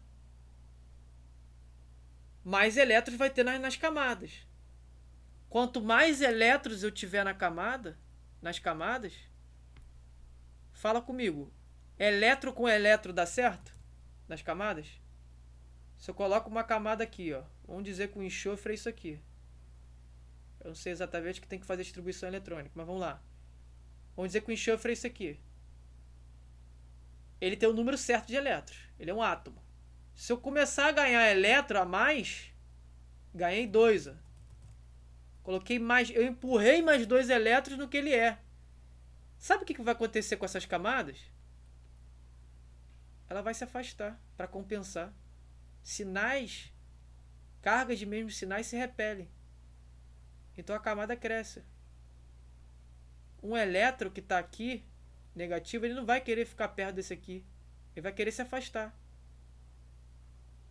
Se eu estou empurrando elétron ali, a camada ela vai se afastar. Vai ter uma expansão aí da eletrosfera. Então aqui, Quem tem maior raio iônico? Aquele que está recebendo mais elétrons. Dentre as alternativas, quais que recebeu mais elétrons? O enxofre. É o enxofre, perfeito. Então só pode ser a letra A. Porque olhando aqui cada elemento químico, sem ele ser iônico, sem ele ser íons, né? Ele está no estado fundamental. Ele tem lá as camadas dele, mas a diferença entre eles é muito pouca. Né? Estão no estado fundamental, estão lá normal, com a camada dele, como se fosse um átomo de Bohr lá, como o Bohr representou. Mas se eu começar a colocar elétron ali, a coisa começa a ficar feia, começa a se expandir muito. Pô, ele colocou mais 2, ele ganhou mais 2, então o troço ficou grandão. Entendeu? Então o raio é grandão, né? Se expandiu muito. Então só pode ser a letra A. Beleza? Então sempre um raio. Então sempre o raio de um ânion vai ser maior do que o raio de um cátion.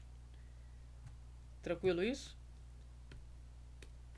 Quem tiver ganhando mais elétrons é o que vai ter maior raio iônico. Beleza? Então, vamos nessa. Olha essa questão 11 aqui, ó. Como a UERJ ela fornece a tabela periódica, é só você botar o bonequinho, lembra do bonequinho do Mazola? E fazer a questão. Que acho que a parte mais difícil aqui é aquela do bonequinho, quer ver, ó? Um aficionado do seriado TBBT, que tem como um dos principais bordões a palavra bazinga, comprou uma camiseta alusiva a essa palavra com a representação dos seguintes elementos: o bário, o zinco e o galho. Em relação a esses elementos, considere as afirmações abaixo. Olha a 1, ó, vamos lá.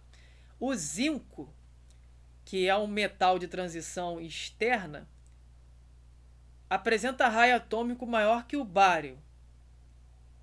Tá. Aí se você olhar a tabela periódica, eu não estou aqui, mas eu sei a posição mais ou menos. Vamos lá. O zinco ele está aqui. O bário ele está mais ou menos aqui, ó. E o galho ele está mais aqui na frente. Não sei se quem está com a tabela aí, mas eu acho que é isso aí. Aí você faz com bonequinho.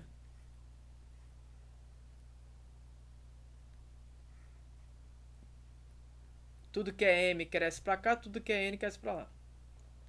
Zinco apresenta raio atômico maior que o bário? Zinco está aqui. Maior raio atômico tem M. Pô, se o zinco tem maior raio atômico que o bário, será? Tudo que tem M cresce para a esquerda. O bário está mais à esquerda. Então o bário tem maior raio atômico do que o zinco. Né? Ele está mais à esquerda. Tudo que tem M cresce para a esquerda e para baixo. Aliás, ele está mais à esquerda e mais para baixo, né? O bário. Não é isso? Isso. Beleza. É isso mesmo. Então ele vai crescer mais. Ele está muito maior o raio atômico dele, né? Só olhar aqui no bonequinho. Então a 1 está errada. A 1 está errada, vem a alternativa aqui e exclui essa. Tudo que tem 1 você vai excluir, porque ela está errada. Ele quer a correta. Tá, então ele fala assim, ó. O cátion é bivalente do zinco e do galho trivalente são isoeletrônicos. Bom, para analisar se eles são isoeletrônicos, vamos ver aqui, né? O que é isoeletrônico? Tem o mesmo número de elétrons. Aqui, ó, pessoal, eles são átomos. O número atômico deles são igual ao número de elétrons. Ele tem número atômico 30 e aqui tem número atômico 31. Então o zinco, né, não tem esse aqui. O zinco tem um número atômico 30. Como ele é um átomo, o número de elétrons também são 30, né? O galho, o número atômico é 31. Como que é um átomo? Por que eu sei que é átomo? Porque quando ele está na tabela periódica, ele é um átomo, pô. Tá? É 31 aqui. Aí ele falou aqui, ó, o Zn2+. Aí passou a ser um cátion. Aqui é o íon cátion. Zn2+. O que é 2+, pessoal? Perdeu 2 elétrons. Mas aí tinha 30. Se perdeu 2, ficou quanto? 28. Aqui tem 31 elétrons, ó. E 31 prótons, porque ele é um átomo. O número de prótons é igual ao número de elétrons. Aí ele fala do galho 3+, ó. O que é galho 3+? Ele perdeu 3 elétrons. Tá positivo 3 vezes, ele perdeu algo negativo, né? Perdeu 3 elétrons. 31 menos 3 elétrons dá 28. Então realmente, peraí, eles são isoeletrônicos. Não é o zinco e o galho que são isoeletrônicos. É o zinco 2+, e o galho 3+, são isoeletrônicos. Então isso aqui está correto. Então tudo que tem 2 você vai considerar. Ele fala que aqui apenas a 3 está correta? Não. Então já exclui aquela ali. Agora olha só, o bário é o elemento que apresenta menor potencial de ionização, ou seja, a energia necessária para arrancar um elétron no seu estado gasoso, né? Bário é o elemento que apresenta menor potencial de ionização. Potencial é aquela energia necessária para retirar um elétron. Aqui mazola aqui. Já falei que você vai para a prova com mazola no bolso, certo? Então bário, para chegar até a prova, você ficar olhando para o mazola. Depois você joga fora, ó. Bário é o elemento que apresenta menor potencial de ioni ao N. Bário tá aqui. Zinco e galho um pouquinho na frente. E também, quanto maior o raio atômico, mais fácil de tirar o elétron, né? A gente já viu lá em cima que o bário tem o maior raio. Isso. Bário é o elemento que apresenta menor potencial de ionização. Olha o mazola. O mazola está falando que quem tem mais à direita é maior. Então, zinco e galho tem maior potencial de ionização. E o bário está bem para a esquerda. Mas potencial de ionização cresce para a direita, lá. Isso. Então, bário, ele tem pouquinho potencial de ionização. Então, verdade. Bário é o elemento que apresenta o menor potencial.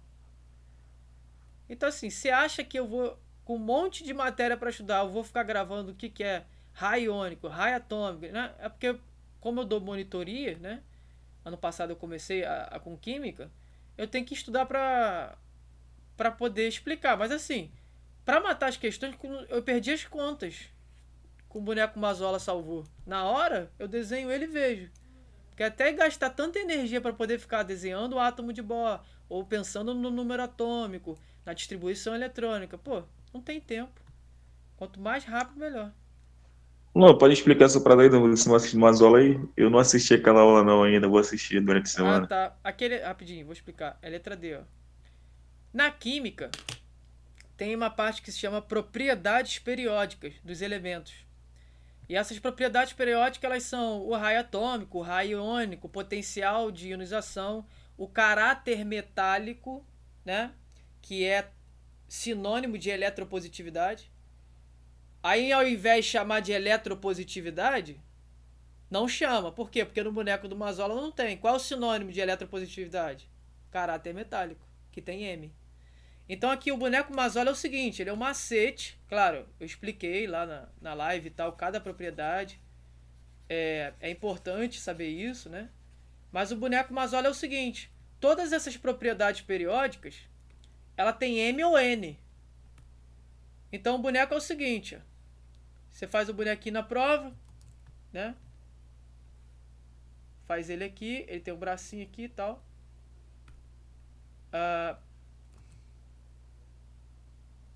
E é o seguinte, tudo que cresce para a direita e para cima, na tabela periódica, tem N no nome. Tudo que cresce para a esquerda e para baixo, fica quem inventou isso, cara? M com nome. Então, olha só, potencial de ionização.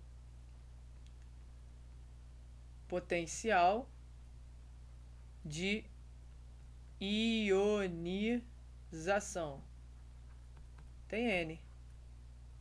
Então na tabela ele cresce para a direita e para cima. Beleza. Eletropositividade, qual é o sinônimo? Caráter metálico. Tem M. Caso que a UERJ peça, ele cresce para esquerda e para baixo. Mais. Aí vem tudo, né? Raio atômico.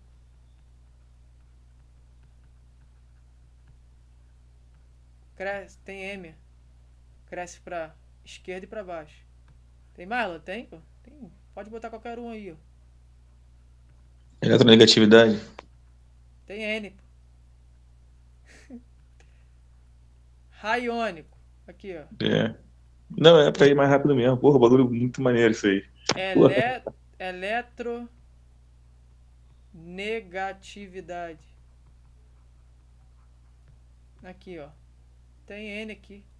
Cresce pra direita e pra cima. Entendeu? Só um aviso que ele tá sempre rindo, tá? Porque ele mata a questão pra caramba. Porra, show de bola. Porra, Então, assim, muito rápido isso aí. só isso. É, porque parece basicamente em vários vestibulares da UERJ, né? Então, pô, química já não é uma parada tão simples de entender. E você acertar as questões por isso, com rapidez, né? Com velocidade. Isso aqui foi de um professor, Mazeia. O professor ele tem 30 anos de casa aí de química, né? Ele tá fazendo doutorado agora. E assim, o cara é fera, ele dá aula em tudo quanto é colégio no Rio. Aprovou em não sei quantos oficiais de bombeiro, etc. Então foi numa aula dele aí. Já tive aula com ele, então. Isso aí sempre dá certo, cara. Pode levar isso aí pra prova que sem medo que dá certo. Beleza, pessoal? Vamos aqui na... Tem que dar o crédito pro cara porque, né? Isso aí jamais foi eu que inventei. Quem dera, tô nem perto disso. Ó.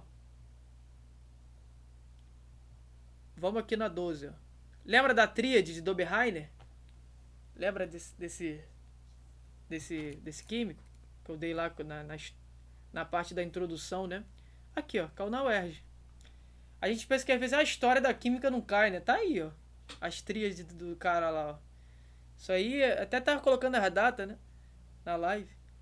Ó, em uma das primeiras classificações periódicas, os elementos químicos eram organizados em grupo de 3, denominados tríades, né? Foi um químico. Pessoal, por quê, né? É legal entender as histórias que faz sentido quando a gente for parar para estudar e pegar a questão.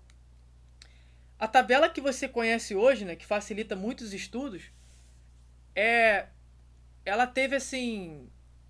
Foi um trabalho árduo para poder chegar e organizar os elementos em ordem crescente de massa, né? E os números atômicos organizados, cada família batendo certinho, distribuição e etc. Teve várias tentativas de químicos, né? Tem um parafuso, né, telúrico, tem as tríades de Dobereiner, tem várias outras, né, que eu nem falei ainda, que não cabe, né? Falei, acho que cai. E assim, os químicos eles lutaram bastante para tentar organizar a tabela que hoje está lá, ó, mastigada, bonitinha. E essa daqui foi uma das formas, né? Uma das tentativas. E tem uma propriedade aí, ó. Os elementos de cada tríade, né? Os químicos eles observaram, apresentam propriedades químicas semelhantes. E a massa atômica do elemento central equivale aproximadamente à média aritmética das massas atômicas dos dois. É como se fosse a propriedade da PA. O termo central é a média aritmética dos extremos. Então o termo aqui do meio, ó, ele é a média aritmética desse aqui com esse aqui, ó, com o telúrio, né, com o enxofre e o telúrio. Então observe as tríades aí a seguir, né? Tem cada uma dessa aqui, a família 1A, ó. Tá aqui a família 17 aqui. Essa família aqui é aquela que eu falei dos 7 porquinhos, né? Que é a família, se não me engano, é 16. Tem que dar uma olhada. Então, com base nos critérios dessa classificação, a letra X corresponde ao seguinte elemento químico. Isso aqui é muito tranquilo, porque é só você olhar na tabela e você vai ver que depois do enxofre tem um elemento lá na tabela, né? Após do enxofre, né? Ah, mas se eu não soubesse disso, aí você tem que saber a massa do enxofre, que tá lá, que a UERJ fornece, a massa do telúrio. Faz a média aritmética e vai dar a resposta da questão. De cabeça eu não sei a massa, né? Então, deixa eu ver aqui que eu... Ó, a massa do enxofre é 32. Tá na tabela, isso a UERJ fornece. Certo? A massa do telúrio é 128, aproximado. Você joga sempre para cima. Então, você está 127, alguma coisa, 6, joga para cima. E a propriedade é o quê? Você pegar isso e dividir por 2, né? Vai dar o elemento x. A massa do elemento x. Aí se você fizer isso aqui, vai dar 160, né? Por 2. Isso aqui dá 80.